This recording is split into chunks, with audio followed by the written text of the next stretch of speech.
Did you know that nearly 60% of the calories in the average UK diet come from foods that some experts say aren't even real food? We're talking about ultra-processed foods, or UPFs, products so transformed by industry that they hardly resemble anything natural. Think fizzy drinks, frozen pizzas, sugary cereals and packaged snacks. Cheap, convenient and everywhere, but what's the real cost? Today, we dive into key insights from Dr. Chris Van Tulleken's book, Ultra-Processed People. You might be shocked by what you learn. So, what are ultra-processed foods? UPFs are edible products made mostly from industrial ingredients. If a food's label reads like a chemistry set with emulsifiers, preservatives, or artificial flavors, it's probably ultra-processed. Manufacturers break down crops like corn or soy, then rebuild them with additives to create something tasty, shelf-stable, and cheap. But these foods are often engineered to be overeaten, and yes, it's intentional. Their soft textures and intense flavors make them easy to consume fast, without ever fully satisfying you. The goal? Keep you coming back for more. Here's a wild twist. Many UPF additives are made from industrial byproducts. Some are even synthesized from petrochemicals, the same stuff used in plastics and fuels. Gross, right? But it's perfectly legal and very profitable. No wonder Van Tulleken jokes that we're becoming ultra-processed people. To test this theory, Van Tulleken became his own test subject. For a month, he ate a diet where 80% of his calories came from UPFs, similar to what many teens consume. The effects were immediate and disturbing. He was constantly hungry, compulsively eating more. Hospital tests revealed his hunger hormones were disrupted and even his brain's wiring changed, making him crave UPFs even more. He gained weight, felt worse, and his mood plummeted in just 4 weeks. And he's not alone. A major US study found that when participants ate a diet full of UPFs, they consumed 500 more calories a day than when eating unprocessed meals, even though the meals had the same nutrients on paper. In just 2 weeks, participants gained about 2 pounds. When they switched back to real food, they lost weight naturally without trying. UPFs override your hunger cues, while real foods help your body know when it's full. And it's not just about weight. UPFs are linked to higher rates of heart disease, type 2 diabetes, stroke, and even certain cancers.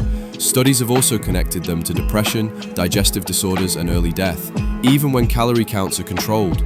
It's not just what's in the food, it's how it's made and what it does inside your body. What's more alarming is that UPFs can act like addictive substances. They hijack the same brain circuits that respond to drugs like tobacco or alcohol. One study even classified many UPFs as addictive, causing cravings, binges, and withdrawal symptoms. Ever opened a bag of chips and eaten the whole thing without thinking? That's no accident. These foods are engineered to override self-control. So how did we get here?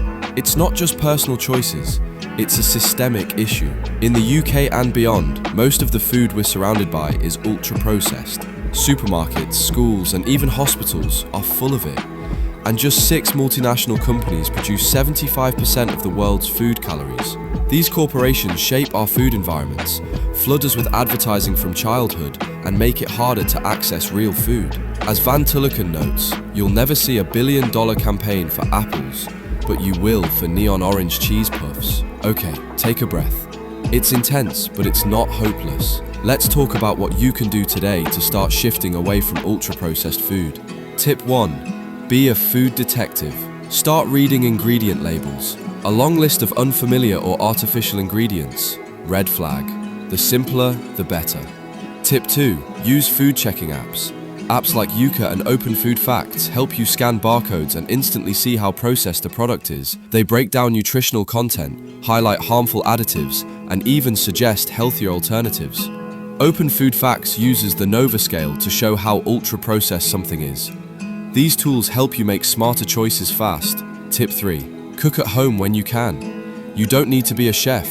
When you cook, you control the ingredients. Even one homemade meal a day is a win. Tip 4. Watch out for healthy marketing. Just because something says plant-based, low-fat, or high-protein doesn't mean it's not ultra-processed. Check the ingredients, not just the claims on the front of the package. Tip 5. Learn the Nova food classification. The Nova system ranks food by how processed it is, from Group 1, natural, to Group 4, ultra-processed. Many food checking apps use this system, and it's a great framework for understanding what you're really eating. Don't aim for perfection, aim for progress. Many people notice that as they cut back on UPFs, real food starts tasting better. You feel fuller, have more energy, and that crash and crave cycle starts to fade. The core message of ultra-processed people is empowering. You can reclaim your health.